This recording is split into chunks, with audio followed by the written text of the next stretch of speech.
A 13-year-old sits in the courtroom, showing no emotion and glancing around the room while the proceedings continue. This is Derek Rosa, the kid who murdered his mother while her newborn daughter slept beside her. In his first time showing up in court, he was charged with stabbing his mom to death in their Florida home. Dressed in plain brown prison clothes, Derek Rosa, all blank-faced, mostly resorted to nodding when talking with his legal team. Even with the serious charges hanging over him, Derek seemed distant. As the courtroom scene played out, Derek's dad, who had to watch the tragic drama unfold in his family, sat in the audience. Reportedly, he blew a kiss to his son in a moment that felt sad, maybe desperate, as a way to show love and connection in the face of unexpected adversity. Several weeks after Irene Garcia, a 39-year-old mom lost her life, details of the crime were still hanging in the air. Irene was fatally stabbed in her bed while she was just sleeping with her newborn daughter. The boy from Hialeah is facing first-degree murder charges and is anticipated to go through trial as an adult. A provisional trial date of February 26 has been set for Derek's legal proceedings. The story began on October 12 when 911 received a call around 11:30 p.m. from a panicked kid on the call confessing what he did. Released by police, the 911 call audio recorded Derek confessing to the horrifying act of killing his mother. The operator asked him if his mother was breathing, to which Derek responded that she had been dead and there was blood all over the floor. To know if your mom is breathing. She's dead, miss. Okay, and what did you do then? There's blood all over the floor.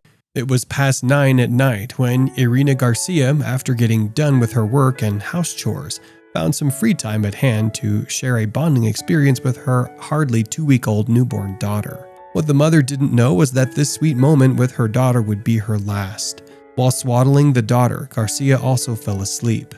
In the shadows of that quiet room, Derek Rosa got the perfect opportunity, a moment to metaphorically and literally stab his mother in the back. Captured by a baby camera in the room, Derek can be seen in the haunting photo when he tiptoed into the room. These photos were released very recently by the Miami-Dade State Attorney's Office. Derek Rosa used a knife to mercilessly stab his sleeping mother in the neck 46 times. The knife he used was a proper chef's knife. Imagine the force of which he ripped his mother's artery to shreds, that the tip of the knife was missing when the murder weapon was collected as evidence.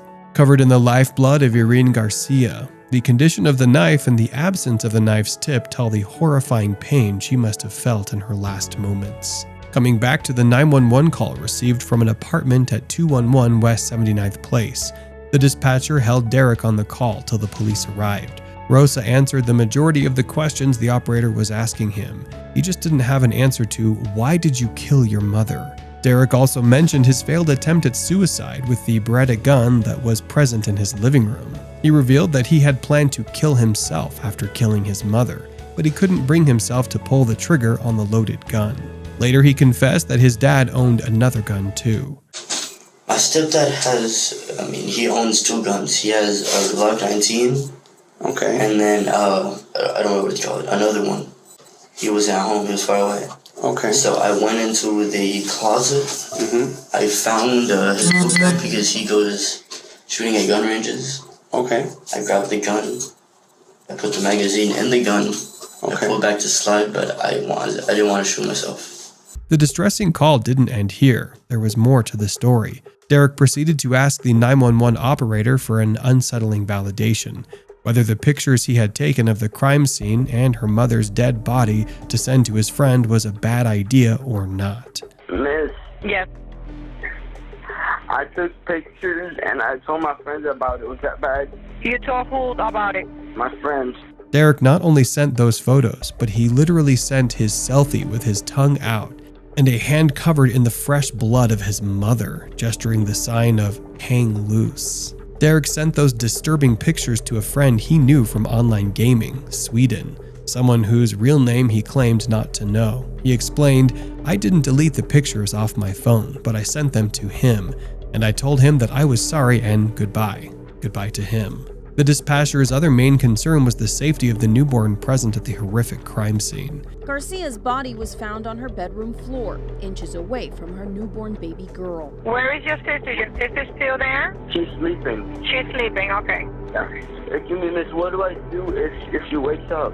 If you wake up, just let me know. I need to know. Do you think we can help your mom?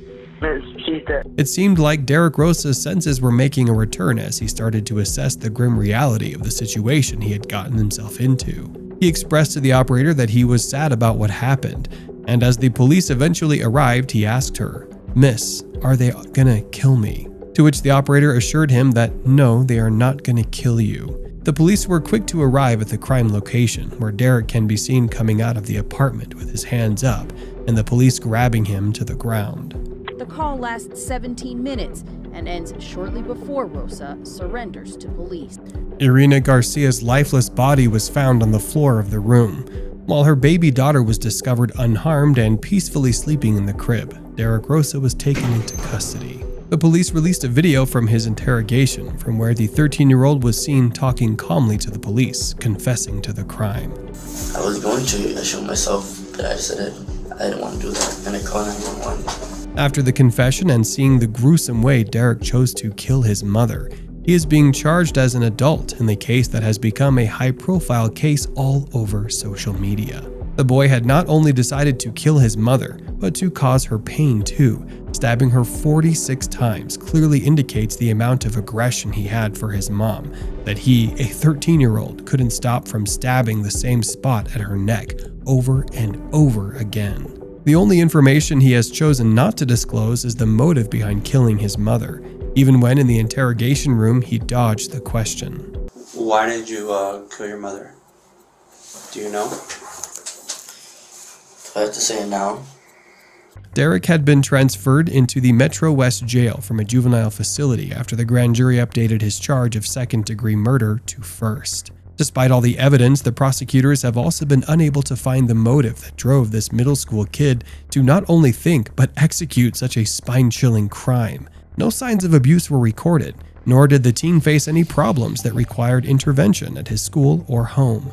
Looking at the polite and courteous behavior Derek showed on the 911 call, Police Lieutenant Eddie Rodriguez said that Derek was an honor roll student at I Mater Charter Middle High School and was described as a good kid by his family. One of Derek's relatives told a news channel, Local 10, that Derek was a good, affectionate, and loving boy. They said, "This is not like Derek. No one knows Derek like we know him, and this is not Derek." So, you know. The lack of motive in this case has birthed some theories on Reddit. Some people are speculating that his stepdad did something to him, and that his mom was covering it up for him. As per the reports, apparently the dad had another family in Cuba whom he had gone to see. While others claim that a puzzle from his background life is missing, they speculate that his mother marrying his stepdad and then the birth of his stepsister might have been a trigger. But then others have the argument that no matter what, no one would commit the act he did and then later flex his killing by taking a selfie with a bloodied hand. But then some associated him with the tendencies of sociopaths and serial killers. Facing first-degree murder charges as an adult is yet to be decided if Derek should stay in the adult prison or if he should be transferred to the juvenile facility. Derek, along with his family and those following his case, anticipate the trial scheduled for February, which will unveil the judge's decision regarding Derek's prison fate. Derek has amassed good support that showed up at his hearing on Thursday, December 28, 2023.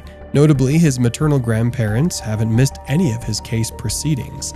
The recent hearing witnessed a dozen mothers and grandmothers in the courtroom gallery, donning t-shirts with slogans like, "He is not an adult, he is a boy," "Justice for Derek," and "We are all Derek." They think Derek Rosa should be treated as a child and should be going to therapy.